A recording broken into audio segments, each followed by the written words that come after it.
للہ رب العالمین والصلاة والسلام علی رسولہ الکریم نبینا محمد وعلی آلہ واصحابہ اجمعین اما بعد۔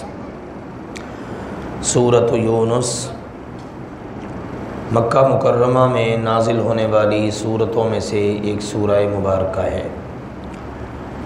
اللہ تعالیٰ نے اس کے سیکنڈ لاسٹ رکوع میں سیدنا یونس علیہ السلام اور ان کی قوم کا ذکر کیا ہے، اور وہاں پر یہ ہے کہ فلولا كانت قرية آمنت فنفعها ایمانها الا قوم یونس، کیوں نہ ایسا ہوا کہ بستیوں والے ایمان لاتے اور ان کو ان کا ایمان فائدہ دیتا۔ ایسا نہیں ہو سکا مگر یونس علیہ السلام کی قوم کہ وہ ایمان لائے تو ان کے ایمان نے ان کو نفع دیا، اور اس کا تفصیلی ذکر جو ہے قرآن پاک میں مختلف مقامات پر موجود ہے۔ خلاصہ جس کا یہ ہے کہ یونس علیہ السلام اپنی قوم سے مایوس ہو کر نکل پڑے، پیچھے سے قوم نے اللہ کی بارگاہ میں سچی توبہ کی، اللہ تعالیٰ نے ان پر سے آیا ہوا عذاب ٹال دیا اور ان کی توبہ کو قبول فرما لیا۔ تو یہاں پر اس بات کا ذکر ہے، اس مناسبت سے سورت کا نام ہے سورۃ یونس۔ اس کے موضوعات وہی ہیں جو مکی صورتوں میں پائے جاتے ہیں۔ سب سے پہلی تو نبی اکرم صلی اللہ علیہ وسلم کی نبوت و رسالت پر اللہ تعالیٰ نے شاندار دلائل ارشاد فرمائے۔ ابتدائی یہاں سے ہوتی ہے اکان للناس عجبا، کیا لوگوں کو اس بات پر تعجب ہے ان اوحینا الی رجل منہم، کہ ہم نے انہی میں سے ایک مرد پر اپنی وحی نازل کر دی۔ اب وہ مرد ان کو یہ بتا رہا ہے کہ اللہ سبحانہ و تعالیٰ کا تعارف یہ ہے، اس کی صفات یہ ہیں، اس کی عظمت یہ ہے، اس کے اختیارات یہ ہیں، اور وہ تمہیں بتا رہا ہے کہ یہ دنیا ہمیشہ کے لیے نہیں ہے، اور تم نے بھی یہاں ہمیشہ نہیں رہنا، بلکہ تمہارے مرنے کے بعد ایک اگلی زندگی شروع ہونے والی ہے، اور حقیقی کامیابی وہی ہے جو اس میں ملنے والی کامیابی ہے، اور حقیقی ناکامی وہ ہے جو اس میں ملنے والی ناکامی ہے۔ اس لیے تم اپنا فائدہ سوچو، اپنا نقصان نہ کرو۔ گویا کہ عقیدہ رسالت، عقیدہ توحید اور عقیدہ آخرت، یہ اس سورہ مبارکہ کے اندر اللہ ذوالجلال والاکرام نے ارشاد فرمائے۔ عقیدہ توحید کو اگر ہم دیکھیں، اس کا اثبات اور عقیدہ شرک کا رد بڑے خوبصورت اور جامع انداز میں اللہ نے ذکر کیا۔ آفاق میں یعنی کائنات میں، اور خود انسانی وجود میں اور اس کے ماحول میں پھیلے ہوئے بے شمار دلائل کو اللہ تعالیٰ نے ارشاد فرمایا۔ مثلا فرمایا هو الذی جعل الشمس ضیاء، اللہ وہ ہے جس نے سورج کے اندر روشنی پیدا کر دی، اور اللہ وہ ہے جس نے چاند کے اندر نور پیدا کیا، اس کو منور کیا، رات بنائی، دن بنایا، تمہیں بنایا۔ کائنات کو بنانے والا اللہ ہے، یہ رات اور دن کا نظام چلانے والا اللہ ہے۔ تم اگر بیمار ہو جاتے ہو تو تمہیں شفا دینے والا اللہ ہے۔ تمہارا رزق، اس کو بڑھانے والا، کم کرنے والا، تمہیں کھلانے والا، پلانے والا، مردہ کو زندہ سے، زندہ کو مردہ سے پیدا کرنے والا، ساری کائنات کے نظام کی تدبیر کرنے والا، یہ سارا کچھ کرنے والا اللہ ذوالجلال والاکرام ہے۔ تو اس طرح بہت سارے دلائل اس سورہ مبارکہ کے اندر اللہ سبحانہ و تعالیٰ نے بڑی وضاحت اور تفصیل کے ساتھ ارشاد فرمائے۔ اس کے ساتھ ساتھ شرک کا رد ہے کہ جو اللہ یہ سب کرنے والا ہے، تم بھی تو بتاؤ آخر جن کو تم اللہ کا شریک بناتے ہو وہ کیا کرتے ہیں؟ انہوں نے کائنات میں سے کچھ بنایا ہو، تمہیں رزق دینے والے ہوں، تمہاری زندگی موت کے مالک ہوں، جب وہ کچھ بھی نہیں کر سکتے تو اب یہ بتاؤ کہ اللہ سچے نے اتنا کچھ کیا ہے اور وہ حق ہے، تو فماذا بعد الحق الا الضلال، اب حق کے بعد سوائے گمراہی کے اور کیا رہ جاتا ہے؟ پھر اسی طرح اللہ تعالیٰ نے خود نبی اکرم صلی اللہ علیہ وسلم سے خطاب کیا کہ میرے پیغمبر، جو اللہ یہ سب کرنے والا ہے آپ نے ہمیشہ اسی کو پکارنا ہے، اور سب سننے والوں کو بھی، سب انسانوں کے نام بھی یہی پیغام ہے، مشکل وقت میں اسی کو پکارو، دعا اسی سے کرو، اور میرے پیغمبر آپ نے بھی اسی کو پکارنا ہے، اس کو چھوڑ کر آپ کسی ایسی ہستی کو نہ پکاریں جو نہ آپ کو نفع دے سکے نہ آپ کا نقصان کر سکے۔ ولا تدع من دون اللہ ما لا ينفعك ولا يضرك فإن فعلت فإنك إذا من الظالمین، اگر بالفرض آپ نے بھی ایسا کر لیا کہ اللہ کو چھوڑ کر ایسوں کو پکارا جو نہ نفع کے مالک نہ نقصان کے، تو آپ بھی اسی وقت ظالموں میں سے ہو جائیں گے۔ اور آپ کی بات وَإِن يَمْسَسْكَ اللَّهُ بِضُرٍّ فَلَا كَاشِفَ لَهُ إِلَّا هُوَ، اگر آپ کو بھی زندگی میں کوئی تکلیف آتی ہے تو اس کو دور کرنے والا بھی کون ہے؟ صرف اللہ۔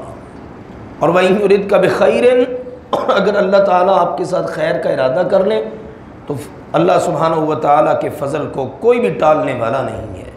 تو اس طرح سے اللہ سبحانہ و تعالیٰ نے اس سورہ مبارکہ میں بڑی خوبصورتی کے ساتھ یہ ساری باتیں ارشاد فرمائیں۔ دوسرا موضوع ہے اس کے اندر آخرت کا، دنیا کی بے ثباتی کا، اس کو اللہ تعالیٰ نے مثالیں دے دے کر اور اسی طرح سے دلائل دے کر اللہ نے اس کو ذکر کیا ہے۔ مثال کے طور پر اللہ نے فرمایا انما مثل الحیات الدنیا کما ان انزلنا، اس دنیا کی مثال ایسے ہی ہے جیسے پانی آسمان سے اترا اور زمین کے اندر جذب ہوا، زمین نے اس کو جذب کرنے کے بعد اپنی کھیتی غلہ اناج وغیرہ نکالا، کسان دیکھتا ہے کہ لہلہاتی ہوئی کھیتی ہے، اچانک کیا ہوتا ہے رات کے وقت یا دن کے وقت اللہ کا فیصلہ آ جاتا ہے اور وہ کھیتی ایسے ہوتی ہے جیسے کل اس کا نام و نشان بھی نہیں تھا۔ بالکل انسانی زندگی ایسے ہی ہے، وجود زمین پہ بنتا ہے، روح آسمان سے آتی ہے، جس وقت اس میں سے روح نکل جاتی ہے، مر جاتا ہے، مٹی میں دفن ہو جاتا ہے، تو بعد میں اس کا کوئی نام لینے والا بھی نہیں ہوتا۔ لوگ سمجھتے ہیں پتہ نہیں کون تھا، زیادہ سے زیادہ اب کیا ہے باپ کو یاد کر لیں گے، دادا کو دیکھا ہوگا اس کو یاد کر لیں گے، پر دادا اس کے اوپر کا کسی کو پتہ ہی کوئی نہیں ہے۔ تو اللہ نے کہا یہ ہے دنیا کی زندگی۔ اللہ سبحانہ و تعالیٰ تمہیں سلامتی کے گھر کی طرف بلا رہا ہے، اور وہ یہ ہے کہ آخرت میں دو طرح کا ہی رزلٹ ہوگا، اچھے لوگوں کو ان کی اچھائی کا بدلہ ملے گا اور برے لوگوں کو ان کی برائی کی سزا ملے گی۔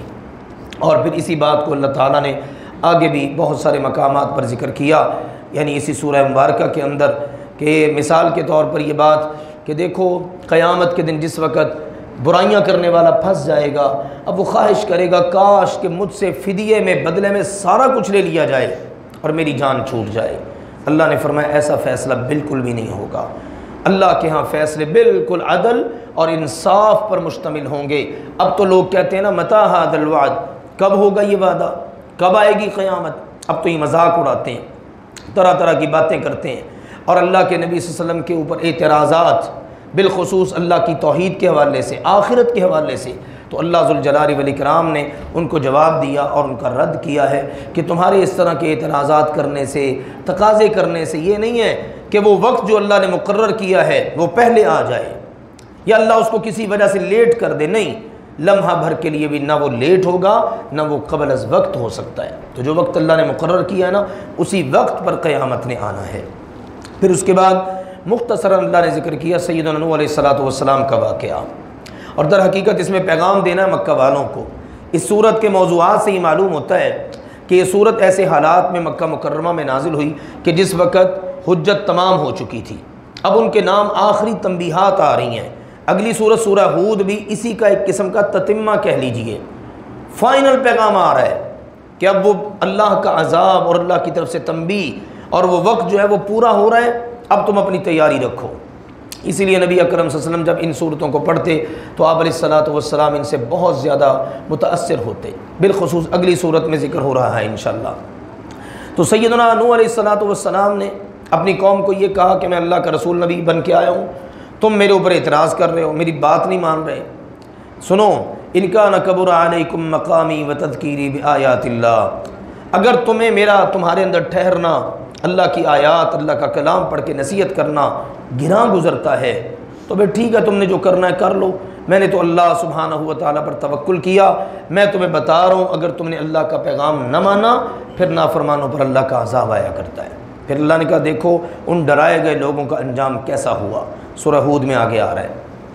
سیدنا موسیٰ علیہ السلام کا ذکر قدر تفصیل سے ہوا، ان کو اور ان کے بھائی ہارون علیہ السلام کو اللہ نے اپنا پیغامبر بنا کے بھیجا، فرعون کے پاس گئے، اس کو جا کر دعوت دی، اس نے ماننے سے انکار کر دیا، بلکہ الٹ اپنے جادوگروں کو اکٹھا کر لیا، اور پھر جادوگروں کا اور موسیٰ علیہ السلام کا مقابلہ ہوا۔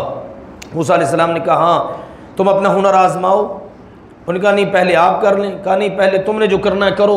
انہوں نے اپنی رسیاں لاٹھیاں جو پھینکنی تھی پھینکی، موسیٰ علیہ السلام نے اللہ کے حکم سے اپنی لاٹھی پھینکی، معجزہ رونما ہوا اور معجزے نے سارے جادو کا خاتمہ کر دیا، اور وہاں پر سارے جادوگر کلمہ پڑھ کر مسلمان ہو گئے۔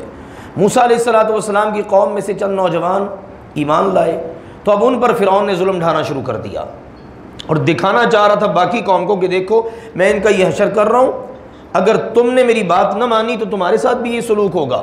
لیکن وہ لوگ ڈٹ گئے، کہنے لگے ربنا علیک توکلنا، اے ہمارے رب ہم نے تجھ پر توکل کیا، ہم اسی اللہ کے لیے مسلمان ہیں، اسی اللہ کے فرما بردار ہیں۔ اب موسیٰ علیہ السلام بھی ایک عرصہ تک جب دعوت دیتے رہے، فرعونی نہ مانے تو انہوں نے بھی اللہ کی بارگاہ میں ہاتھ اٹھا دیے، ربنا اطمس علی اموالہم واشدد علی قلوبہم، اے اللہ ان کو اپنے مالوں پر بڑا گمان ہے، گھمنڈ ہے، غرور ہے، تو ان کے مالوں کو مٹا کے رکھ دے، ان کے دلوں کو سخت کر دے، یا اللہ یہ ایمان نہیں لائیں گے جب تک دردناک عذاب نہ دیکھ لیں۔ اللہ تعالیٰ نے فرمایا اے میرے موسیٰ اور ہارون تمہاری دعا قبول ہو گئی ہے، تم راتوں رات اپنی قوم کو لے کے نکلو، فرعون پیچھا کرے گا لیکن ہم اس سے نپٹیں گے۔ اور ہوا یہی کہ موسیٰ علیہ السلام اور ہارون علیہ السلام قوم کو لے کے نکلے، اللہ نے دریا پانی پار کروا دیا، اسی دریا میں سے جب فرعون اور اس کی فوجیں گزرنے لگیں تو اللہ نے ان کو پکڑ لیا۔ اب جس وقت فرعون غوطے کھا رہا ہے تو کہتا ہے آمنت بالذی آمنت بہ بنو اسرائیل، میں اس رب پر ایمان لے آیا جس پر بنو اسرائیل ایمان لائے۔ حکم و آل آنا، اب ایمان لاتا ہے، اور اس کی حالت و کیفیت احادیث میں بھی ذکر ہوئی ہے کہ جس وقت وہ غوطے کھا رہا تھا اور لڑکھڑا رہا تھا، اب لڑکھڑاتی زبان کے ساتھ وہ کہہ رہا ہے میں ایمان لایا، اور اس کی ایسی حالت تھی کہ قابل ترس اور قابل رحم حالت تھی۔ جبریل امین علیہ السلام آئے اور وہیں سے کیچڑ اٹھا کے اس کے منہ میں دے دیا کہ آج تک تو بکتا رہا، تکبر کرتا رہا اور کہتا رہا میں تمہارا سب سے بلند و بالا رب ہوں، اور اب پانی کی چند موجوں کا سامنا نہیں کر سکا۔ ایک تو یہ تھا، دوسرا یہ تھا کہ کہیں یہ نہ ہو کہ اس کی اس حالت پر اللہ سبحانہ و تعالیٰ چونکہ بڑا رحیم و کریم ہے، اللہ کی طرف سے ہی تھا کہ اب گڑ گڑائے گا تو کہیں یہ نہ ہو کہ اس کی چھوٹ ہو جائے اور اللہ کی طرف سے کوئی اس پر رحمت ہو جائے، کیونکہ اب اللہ نے فیصلہ کر دیا تھا کہ اس نے عذاب کی لپیٹ میں آنا ہی آنا ہے۔ جب اللہ کے عذاب کی لپیٹ میں کوئی قوم آ جاتی ہے پھر وہ بچ نہیں سکتی، تو اس لیے کہا فَالْيَوْمَ نُنَجِّيكَ بِبَدَنِكَ، اب تو تیرے بدن کو ہم نجات دیں گے اور قیامت تک آنے والوں کے لیے نشان عبرت بنا دیں گے۔ اور اس کے بعد بنی اسرائیل کو اللہ نے نجات دے دی، اچھا ٹھکانہ دے دیا، حالات بہتر ہونا شروع ہو گئے، لیکن وہ اتنے ظالم لوگ تھے کہ اس کے باوجود اللہ کی نافرمانیاں، رسول کی نافرمانیاں، آپس میں اختلافات کا شکار ہو گئے۔ تو اس پورے واقعہ سے اور نوح علیہ السلام کے واقعہ سے اور آگے جو یونس علیہ السلام کا مختصراً واقعہ ذکر ہوا جس کا پہلے میں نے ذکر کر دیا ہے، اس سے در حقیقت مسلمانوں کو یہ پیغام دینا ہے کہ تم نے بڑا ظلم برداشت کر لیا مکہ مکرمہ میں، بڑی تکلیفیں اٹھا لی، تمہارے نبی نے بھی، اب آخری وقت ہوا چاہتا ہے، اب تم نے یہاں سے ہجرت کر کے چلے جانا ہے اور ان کے ساتھ اللہ سبحانہ و تعالیٰ نپٹے گا، لہٰذا تم تسلی رکھو، پریشان نہ ہو، جلد بازی کا مظاہرہ نہ کرو۔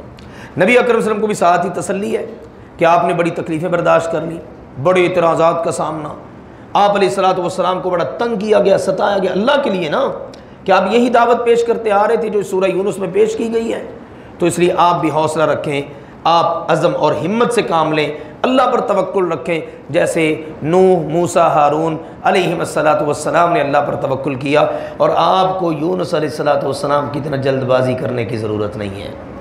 اور مخالف قوم جو تھی مشرکین مکہ، ان کو یہ پیغام دینا مقصود تھا کہ دیکھو نوح علیہ السلام کی قوم نے جھٹلایا اور نتیجہ تمہارے سامنے ہے، سیلاب آیا، عذاب آیا اور وہ سب اس میں غرق ہو گئے۔ موسیٰ اور ہارون علیہ السلام کو قوم فرعون نے جھٹلایا، نتیجہ تمہارے سامنے ہے، وہ بھی پانی کے عذاب کی لپیٹ میں آ گئے۔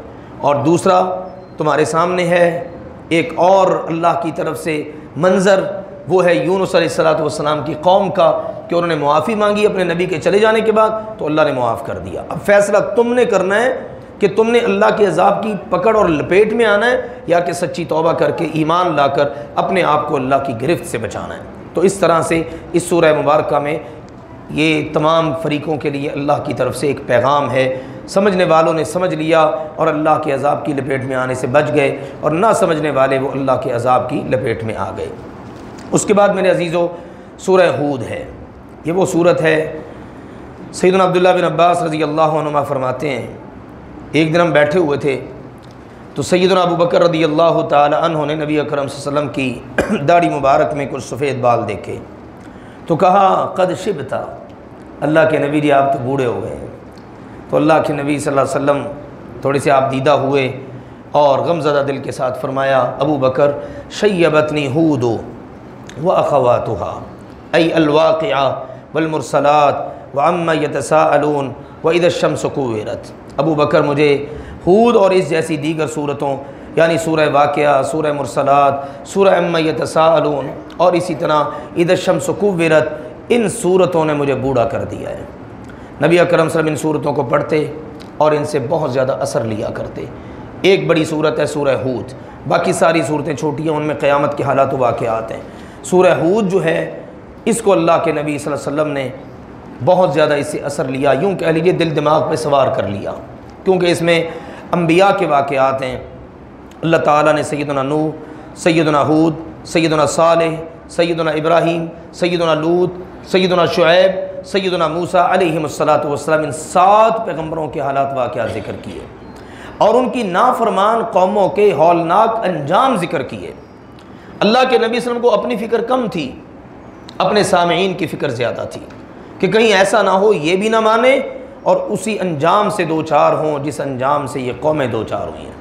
پہلے 2 رکوع عقیدہ توحید، عقیدہ آخرت، عقیدہ رسالت، قرآن پاک کی حقانیت اور صداقت پر مشتمل ہے۔ یوں کہہ لیجئے یہ تمہید ہے۔ کتاب احکمت آیاتو، یہ کتاب کوئی معمولی کتاب نہیں ہے، بڑی محکم اور فیصلہ کن اس کی آیات ہیں۔ میرے پیغمبر آپ پر یہ اعتراض کرتے ہیں طرح طرح کے، اس کے بعد دولت نہیں ہے، اس کے بعد یہ کچھ نہیں ہے، قیامت کہاں آئے گی؟ ان کو بتاؤ سارے کام کرنے والا اللہ ہے، تمہیں پیدا بھی اللہ نے کیا ہے، مارنا بھی اللہ نے، زندہ بھی اللہ نے کرنا ہے، اللہ تعالیٰ ہر چیز سے واقف ہے۔ روئے زمین پر کوئی جاندار ایسا نہیں ہے جس کا رزق اللہ کے ذمے نہ ہو۔ اللہ وہ ہے جس نے آسمان اور زمین کو پیدا کیا 6 دنوں میں، اور اس وقت اللہ کا عرش پانی پر تھا۔ وہ اللہ جو تمہاری عقلوں میں نہ آنے والے کام تک کر سکتا ہے، انسانی عقل دنگ اور حیران رہ جاتی ہے کہ پانی کے اوپر عرش، اور وہاں پر اللہ تعالیٰ اپنی شان کے مطابق جلوہ افروز، اور وہاں پر ہوتے ہوئے اللہ نے سارا جہان بنا دیا۔ انسانی عقل اس کو قبول کرنے کے لیے تیار نہیں ہے، لیکن جو اللہ یہ سب کر سکتا ہے وہ اللہ سبھی کچھ کر سکتا ہے۔ اگر وہ اللہ تمہیں مہلت دے رہا ہے تھوڑے سے عرصے کے لیے تو اسے یہ نہ سمجھو کہ کچھ بھی نہیں ہوگا، بلکہ اللہ مہلت اس لیے دے رہا ہے شاید کہ پلٹنے والے پلٹ آئیں، اور نہ پلٹنے والے پھر یہ کہہ نہ سکیں کہ ہمیں مہلت نہیں ملی۔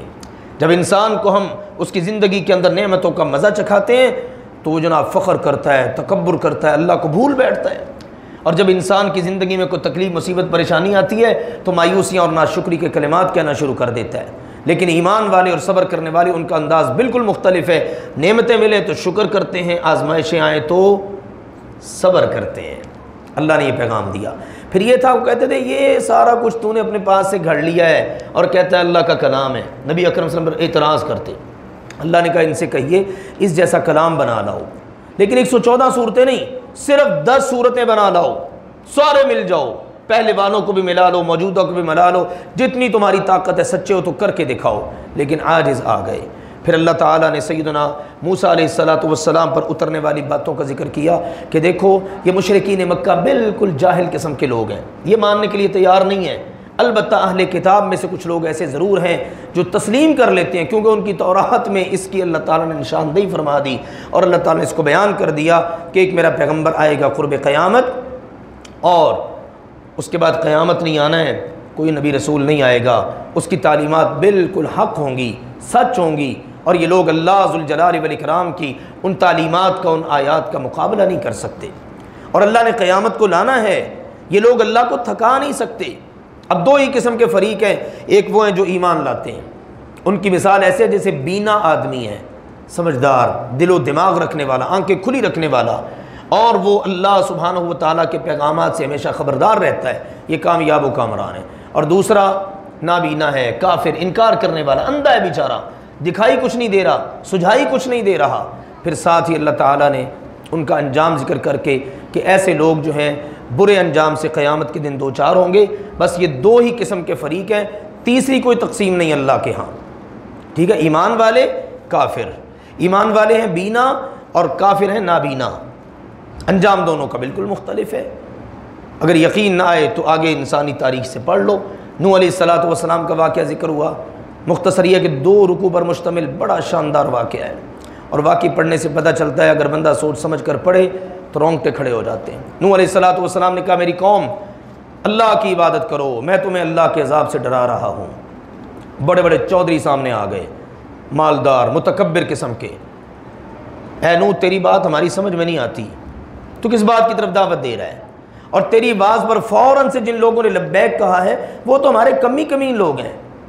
2 ہی باتیں، یا تو ہمیں اپنی بات سمجھا دے، ہمارے دماغوں میں دلوں میں اتار دے، دوسری شکل یہ ہے کہ اگر ہمیں منوانا ہے نا تو پہلے ان کمیوں کو، یہ جو ہمارے کام کاج کرنے والے لوگ ہیں، ان کو اپنے سے دور کر۔ نوح علیہ السلام نے دونوں باتوں کا جواب یہ دیا، دیکھو دلوں میں بات کو اتارنا یہ اللہ کا کام ہے، ہمارا کام ہے تم تک بات پہنچانا، منوانا نہیں، دل دماغ میں اتارنا قبول کروانا نہیں ہے، بس پہنچانا ہے ہمارا مقصد، اور ہم پہنچا رہے ہیں۔ باقی یہ لوگ، ان کی قسمت ہے کہ انہوں نے اسلام قبول کر لیا ہے۔ اگر تم کہو کہ میں ان کو دور کروں تو مجھے ایک بات بتا دو، اگر میں ان کو دور کروں تو پھر اللہ تعالیٰ مجھے اپنی پکڑ میں لے تو تم مجھے اللہ سے بچا لو گے؟ جب تمہارے بس میں کچھ نہیں ہے تمہاری بات مان کر میں ان کو کیوں دھتکاروں؟ وہ کہنے لگے اے نوح قد جادلتنا، تو ہم سے بڑے جھگڑے کرتا ہے، فاکثرت جدالنا، بڑی ہو گئی ہے، فاتنا بما تعدنا، جا تو جو ہم سے وعدہ کر رہا ہے وہ عذاب لے آ۔ کہا یہ میرے بس میں نہیں ہے، یہ میرے اللہ کا فیصلہ ہے، اللہ کا جب فیصلہ آ جائے گا تو عذاب بھی آ جائے گا۔ اس ضمن میں ایک بات یہ بھی، جب بات ہو رہی تھی تو یا تو نوح علیہ السلام کی قوم کے لوگوں نے کہا یا نبی علیہ السلام کی قوم کے لوگوں نے کہا لو اس نے نئی باتیں گھڑ لی ہیں۔ کہا نہیں، ان افتریتہ فعلی اجرامی، میں اللہ کی طرف سے کوئی بات گھڑ کے تمہیں نہیں بتا سکتا، اگر بالفرض تم کہتے ہو میں نے گھڑ لی ہے تو پھر میرا جرم میرے اوپر ہی ہے، میرا جرم میرے اوپر ہے، اس کی سزا میں نے پانی ہے، تمہیں اس سے کیا لگے؟ اگر میں اللہ کا سچا رسول ہوں اور تم نے نہ مانی تو پھر سوچو تمہارا انجام کیا ہوگا۔ اور اگر تمہارے کہنے کے مطابق معاذ اللہ میں اپنی طرف سے گھڑ کے تمہیں کہہ رہا ہوں اور میں اللہ کا رسول نہیں ہوں تو اس کی سزا تو میں نے بھگتنی ہے نا۔ بہرحال بڑے خوبصورت انداز میں مسکت قسم کے یعنی خاموش کر دینے والے جوابات دیے۔ قوم نہ مانی، وہی آئی اے نوح جی اب آپ کشتی بناؤ۔ کشتی بننا شروع ہو گئی، دن رات محنت ہوتی، 80 سے کچھ افراد مسلمان تھے ساتھ، مرد عورتیں سب ملا کر کشتی بنتی، دن کے اندر کام کاج کرتے، رات کو قوم کے لوگ آ کر اس میں غلاظت پھینک دیتے، بخانہ کر جاتے، دل میں آوازیں کسے لو کشتی بن رہی ہے، چلے گی کہاں پر، پانی کا تو یہاں نام و نشان بھی نہیں ہے، اور کشتی دیکھو کتنی بڑی بن رہی ہے۔ نوح علیہ السلام اللہ کے حکم کے مطابق لگے رہے، یہ ان کی آوازیں، ان کی باتیں، ان کے تان تشنیع طنز سب کچھ برداشت کیا۔ آخری کار جب کشتی مکمل ہو ہی گئی تو پھر اللہ کی طرف سے حکم آیا اے نوح سوار ہو جائیے آپ بھی، اور اپنے ساتھ سارے ایمان والوں کو سوار کر لیجئے، لیکن آپ کی بیوی اور آپ کے بیٹے بچے سوار نہیں ہو سکیں گے۔ لیکن اس کے باوجود نوح علیہ السلام اپنے ایک بیٹے کو کہنے لگے بیٹا یا بنی ارکب معنا، بیٹا آ جاؤ تم بھی سوار ہو جاؤ۔ بیٹا سوار نہیں ہوا، لیکن اس سے پہلے یہ ہے کہ باقی سب سوار ہو گئے، مسلمان مومن، مرد عورتیں بچے سارے ملا کر کتنے تھے؟ 80 سے کچھ اوپر۔ کتنے سال کی محنت؟ 950 سال کی۔ سورہ عنکبوت ہے، آپ یوں کہہ لیجئے 1 سال کا ایک بندہ بھی نہیں بنتا۔ تو کیا نوح علیہ السلام کے دعوت کے اندر کوئی شک تھا یا ان کے اخلاص میں کوئی شک تھا؟ نہیں، یہ بس اللہ کا کام ہے، اللہ تعالیٰ جس کے دل میں بات اتار دے۔ بہرحال جانوروں کا بھی ایک ایک جوڑا اللہ نے کہا بٹھا لو، اس کا مطلب یہ ہے کہ کافر سے اللہ کے جانور کہیں بہتر ہیں کہ وہ اللہ کے عذاب سے بچ جاتے ہیں، کافر نہیں بچتا، کافر پر اللہ کو بڑا غصہ۔ کہا ٹھیک ہے اب آپ پڑھو بسم اللہ مجریہا و مرساہا، اس کشتی کا چلنا بھی اللہ کے حکم سے اور اس کا رکنا بھی اللہ کے حکم سے ہے۔ حالانکہ نوح علیہ السلام ہیں، سارے مومن ہیں اس دور کے، یہ نہیں کہا کہ ہم ایسا کر دیں گے، ہم نے چلانی ہے، ہم نے یہ کرنا، ہم نے وہ کرنا، نا۔ یہ آیات جو ہے نا بندے کا عقیدہ بڑا درست کرتی ہیں۔ آج مسلمانوں کے اندر یہ قصے کہانیاں جھوٹے قسم کے بنا کر اور مشہور کر کے اللہ معاف فرمائے پتہ نہیں کیا کرنا چاہتے ہیں لوگ، اللہ سے کیوں دور کرتے ہیں۔ نوح علیہ السلام جیسا پیغمبر بھی کشتی میں بیٹھ رہا ہے اور ان کے ساتھ مسلمان مومن بیٹھ رہے ہیں، اس وقت کے سارے اللہ کے ولی، گویا کہ پوری دنیا کی کریم کہ جس سے آگے نسل انسانی پھر چلی، ان کو بھی یہ حکم ہے کہ تم نے کشتی میں بیٹھ کے یہ پڑھنا ہے۔ کشتی نے چلنا بھی کس کے حکم سے ہے؟ اللہ کے حکم سے۔ اس نے رکنا بھی کس کے حکم سے ہے؟ اللہ کے حکم سے۔ لو یہ پڑھا، کشتی چل پڑی، سبحان اللہ۔ آسمان سے پانی برس رہا ہے، زمین پانی اگل رہی ہے، ہر طرف پانی پانی پانی پانی۔ اب اس پانی کے اندر یہ کشتی چل رہی ہے سواروں کو لے کر، سارے کے سارے محفوظ و مامون ہیں، اور دوسری طرف ساری بستی کے لوگ غوطے کھا رہے ہیں، گھر ڈوب رہے ہیں، سامان پانی میں تیر رہا ہے، اور لوگ جناب غوطے کھاتے ہوئے ان سارے ایمان والوں کو نظر آ رہے ہیں۔ سب سے گہرا تعلق باپ بیٹے کا۔ باپ کون ہے؟ نبی نوح علیہ السلام، اور بیٹا ان کا اپنا لخت جگر، اپنا خون۔ کہا یا بنی ارکب معنا، بیٹا ہمارے ساتھ تو بھی سوار ہو جا۔ کہا ابا جی تمہارے ساتھ کیا سوار ہوں، تمہارے ساتھ تو میرا عقیدہ ہی نہیں ملتا، میں تمہاری قوم کا تو نہیں ہوں نا، میں کیا کروں گا؟ ساوی الی جبل، میں پہاڑ پہ چڑھ جاؤں گا، یعصمنی من الماء، وہ پہاڑ مجھے پانی سے بچا لے گا۔ بیٹے کا عقیدہ دیکھو، اسی گھر میں پلا ہے، وہیں کی خوراک کھائی ہے، اسی باپ کا خون ہے، کیا کچھ ہم تصور کریں اور سوچیں، لیکن بیٹے کا عقیدہ دیکھ لیں کیا۔ اور باپ کیا کہہ رہے ہیں؟ بیٹا لا عاصم اليوم من امر اللہ الا من رحم، آج اللہ کے عذاب سے وہی بچے گا جس پر رب کا رحم و کرم ہوگا۔ تو کہتا ہے پہاڑ پر چڑھ جاؤں گا، پہاڑ بچا لے گا؟ پہاڑ نہیں بچا سکتا۔ اب یہ بات چیت جاری ہی تھی کہ اللہ نے کہا حال بینہم الموج، باپ بیٹے کے درمیان پانی کی موج حائل ہوئی، فکان من المغرقین، اور بیٹا غرق ہو گیا، غوطے کھا رہا ہے۔ بیٹے کی اب شفقت، پیار، محبت، کہتے ہیں نا کھچ پئی، دل دے اندر کھچ پئی۔ نوح علیہ السلام کے دل کو سبحان اللہ بیٹے کی اس محبت نے جوش مارا، تو اللہ کی بارگاہ میں عرض کر دیا اللہ تیرا تو وعدہ یہ تھا کہ تو میرے اہل کو تکلیف نہیں دے گا۔ دیکھنا باپ کے سامنے بیٹا غوطے کھاتا ہو تو باپ کس طرح برداشت کر سکتا ہے۔ اللہ یہ میرا بیٹا ان ابنی من اہلی و ان وعدک الحق، اللہ یہ میرا بیٹا میرے سامنے مر رہا ہے اور تیرے وعدے سچے ہیں، تو احکم الحاکمین ہے۔ وہی آئی یا نوح انہ لیس من اہلک، اے نوح یہ تیرے اہل میں سے نہیں ہے، انہ عمل غیر صالح، کیونکہ اس کا عمل ہی اچھا نہیں تھا۔ جس کا عمل اچھا نہیں ہے، عقیدہ صحیح نہیں ہے، باپ کا نبی ہونا بھی اس کو کوئی کام نہیں دے سکتا۔ یہ ہمارے رب کا قرآن ہے، جس کے بارے میں لوگ کہتے ہیں جی قرآن پڑھو گے تو معاذ اللہ گمراہ ہو جاؤ گے۔ قرآن یہ معاذ اللہ یہ گمراہی دے رہا ہے، قرآن یہ بتا رہا ہے خود عمل کرو، تمہارے اپنے عمل تمہیں فائدہ دیں گے۔ یہاں پر تو لوگ لمبی چوڑی نسبتوں کو نہیں بھولتے، ہم جی سید ہوتے ہیں، جو مرضی کرتے پھریں، جو مرضی ظلم ڈالتے پھریں، جو مرضی نافرمانیاں کریں، ہم جی سید ہیں، ہم جی نبی پاک کی امت ہیں، جو مرضی کریں، نبی پاک نے بخشوا لینا ہمیں۔ قرآن پڑھو اللہ کے بندو، کہیں اندھیرے میں غفلت میں مارے نہ جانا۔ نوح علیہ السلام کا بیٹا غوطے کھا رہا ہے، اللہ کا اور نوح علیہ السلام کا مکالمہ ہو رہا ہے۔ اللہ نے کہا یا انہ لیس من اہلک، یہ آپ کے اہل میں سے نہیں ہے، اس کا عمل اچھا نہیں ہے۔ فلا تسألنی ما لیس لک بہ علم، ساتھ ہی ڈانٹ پڑ گئی، نوح جس بات کا علم نہ ہو اس کا مجھ سے سوال نہ کیا کرو۔ انی اعیدک ان تکون من الجاہلین، اب تمہیں نصیحت کرتا ہوں آئندہ اگر یہ غلطی کی نا، جس بات کا علم نہیں تو سوال کر لیا مجھ سے، تو نبیوں سے نکال کر جاہلوں میں لکھ دوں گا۔ فوراً انی اعوذ بک، اللہ میں تیری پناہ میں آتا ہوں کہ تجھ سے ایسا سوال کروں جس کا مجھے علم نہیں ہے، اللہ مجھے معاف کر دے، اللہ اگر تو نے مجھے معاف نہ کیا تو میرا تو بڑا نقصان ہو جائے گا۔ اللہ تعالیٰ نے معاف بھی کر دیا اور توبہ کو قبول بھی فرما لیا۔ اور یہی وہ بات ہے قیامت کے دن جب لوگ آدم علیہ السلام کے پاس جائیں گے، پھر اس کے بعد نوح علیہ السلام کے پاس جائیں گے، تو نوح علیہ السلام کو اللہ کی ہی ڈانٹ یاد آ جائے گی، کہیں گے نہیں میرے بعد والے نبی کے پاس جاؤ، میں اللہ کو تمہاری سفارش نہیں کر سکتا۔ کہا میرے پیغمبر یہ وہ باتیں جو غیب کی باتیں، بہت مدت پہلے یہ واقعات ہو چکے ہیں، آج ہم وحی کر کے آپ کو بتا رہے ہیں، اس سے پہلے نہ آپ کو پتا تھا نہ آپ کی قوم کو پتا تھا، ہم نے وحی کر کے آپ کو بتایا، اب آپ کو بھی علم ہے، آپ کی قوم کو بھی علم ہے۔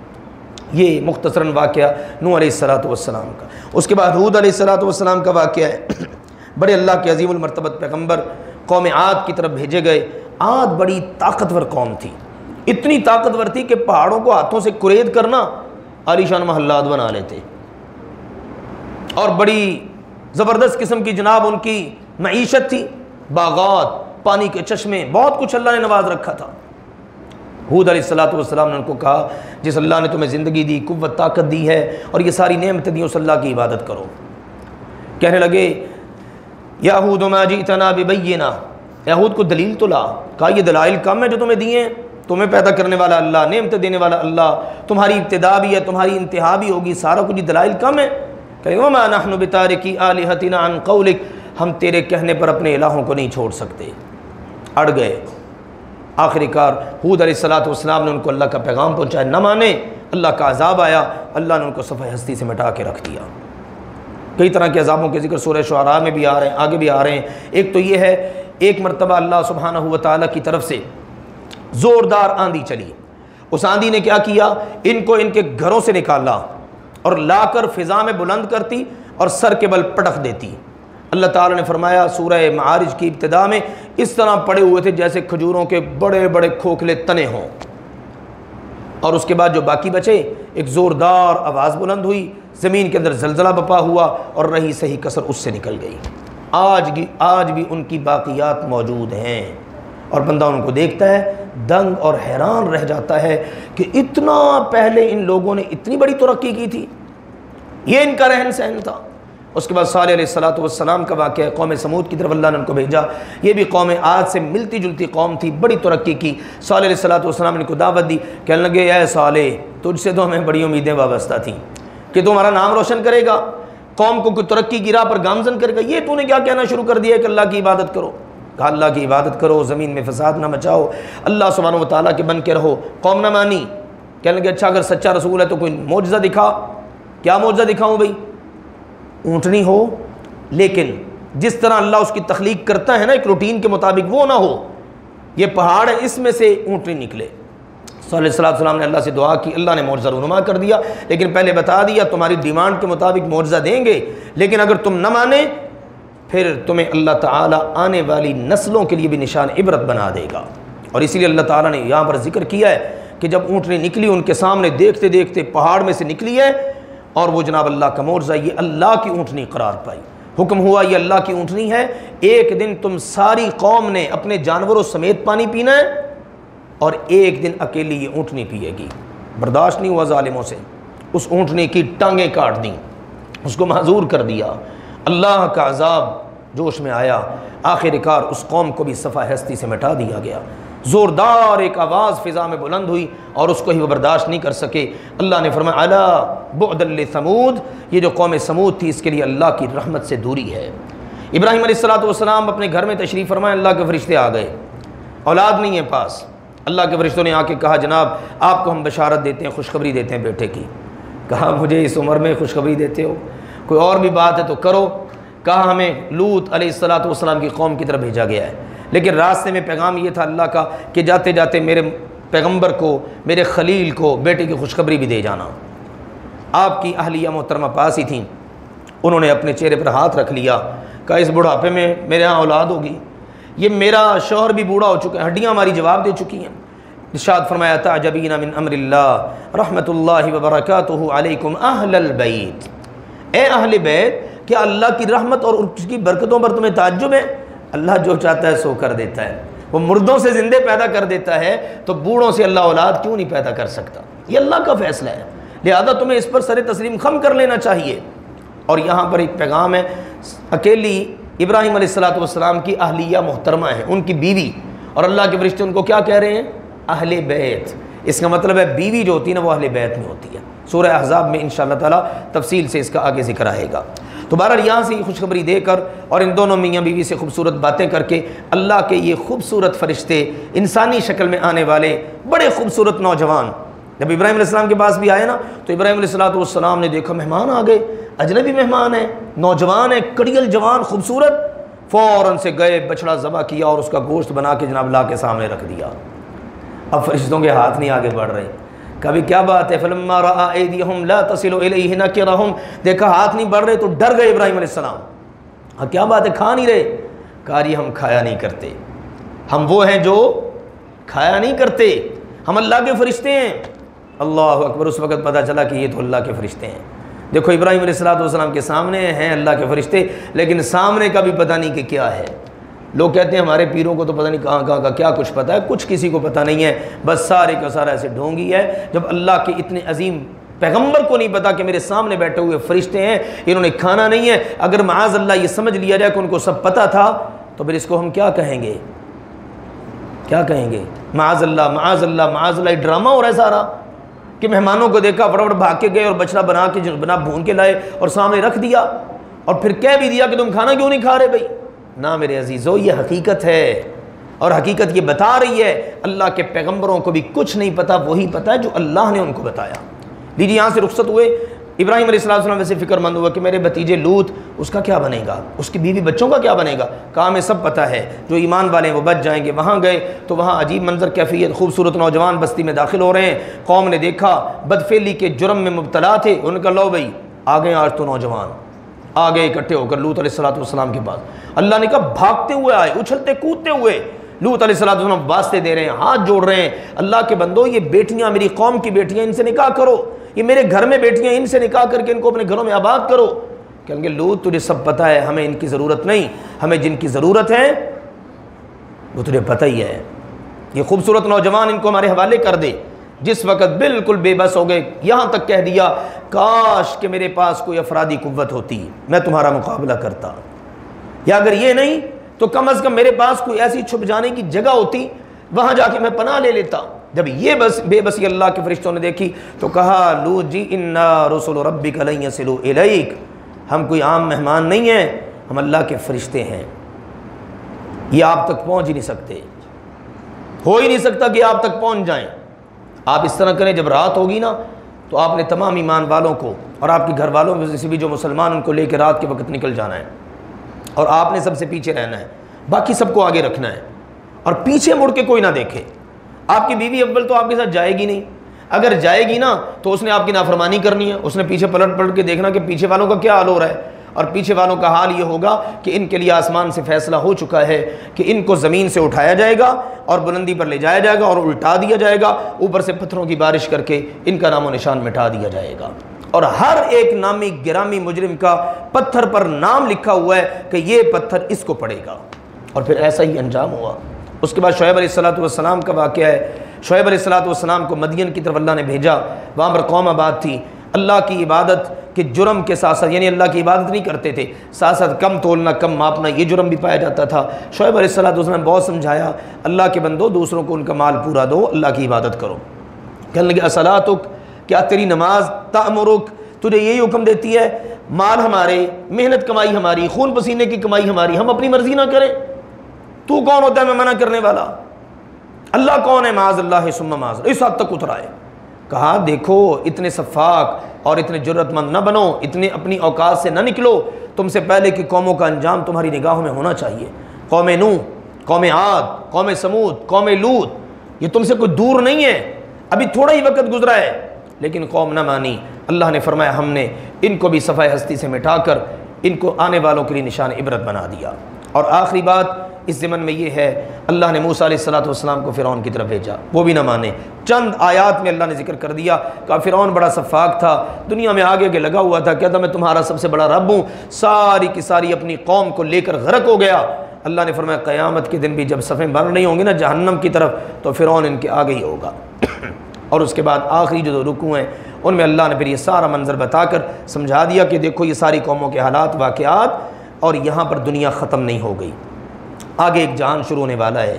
وہاں پر یا نیک بخت ہوں گے یا بدبخت. بدبختوں نے جہنم میں جانا ہے، نیک بختوں نے جنت میں جانا ہے. اب تم نے خود فیصلہ کرنا ہے کہ تم نے اپنا شمار کن میں کرنا ہے.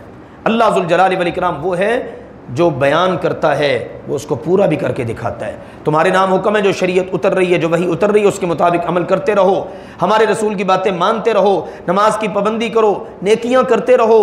گناہ ہو جاتے ہیں، ان گناہوں کو یہ نیکیاں مٹا دیتی ہیں. صبح شام نمازیں ادا کرو، دن کے مختلف کناروں میں نماز ادا کرو. اور اس کے بعد اللہ تعالیٰ نے کہا دیکھو اللہ تعالیٰ کا قانون ابھی بھی نہیں بدلا.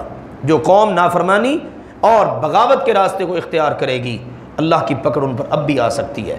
یہ تو ہمارے پیارے نبی کی ہمارے حق میں دعا ہے کہ اللہ جس طرح پہلی قوموں پر عذاب آئے ویسے نہ آئیں. لیکن اللہ تعالیٰ نے ایک دعا قبول نہیں کی کہ آپس میں الجھیں گے نہیں، اختلافات کا شکار نہیں ہوں گے. اللہ نے کہا نہیں، ایسا نہیں ہو سکتا. پھر آخر میں یہ بات بھی بتا دی کیونکہ مکہ والے طرح طرح کی باتیں کرتے ہیں. یہاں پر بھی بات ہوتی تھی کہ یہ اس طرح کے حالات واقعات، یہ قصے کہانیاں پہلے لوگوں کی معاذ اللہ ثم معاذ اللہ وہ تو یہ کہا کرتے تھے، لیکن ہم جس تناظر میں مسلمان پڑھتے ہیں اس سے ہمارے عقیدوں کو، ایمان کو اللہ تعالیٰ تازگی دیتا ہے، اور ہمیں ایک احساس پیدا ہوتا ہے، ایک فکر پیدا ہوتی ہے۔ اللہ نے کہا میرے پیغمبر یہ اس طرح سے یہ واقعات بیان کرنے کا مقصد یہ ہے لِنُثَبِّتَ بِهِ فُؤَادَكَ، ہم اس کے ذریعے آپ کے دل کو جما دیتے ہیں۔ اب یہ واقعات پڑھتے ہیں، اچھا نبیوں کو اتنا تنگ کیا گیا، اتنا ستایا گیا، اتنی تکلیفیں مجھے بھی آ رہی ہیں تو کوئی بات نہیں، مجھ سے پہلے نبیوں کو بھی تو آئی نا۔ ایمان والوں کو حوصلہ مل جاتا ہے کہ یار دیکھو اللہ نے نوح علیہ السلام کے کشتی میں سوار کر کے آسمان سے برسنے والے پانی اور زمین سے نگلنے والے پانی، اس سب کے اندر اللہ نے ان کو بچا لیا، تو اللہ ہمیں بھی بچا لے گا۔